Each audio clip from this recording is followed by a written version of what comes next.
He negotiated with Syrians for the release of Robert Goodman. He negotiated with Hezbollah for the release of Americans held during the TWA hijacking. He negotiated with Serbians for the release of 3 American service members. So he had all of that going on.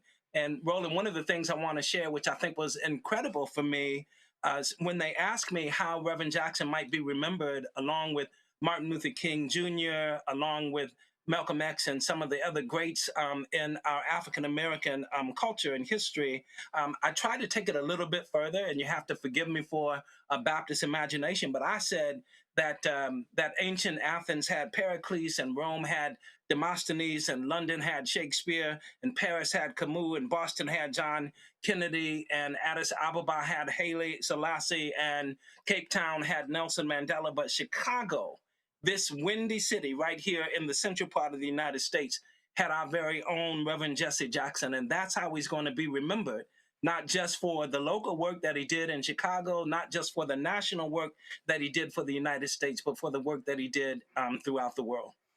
Cliff Albright, I dare say what Reverend Jesse Jackson was doing, he was doing Black Voters Matter before Black Voters Matter existed.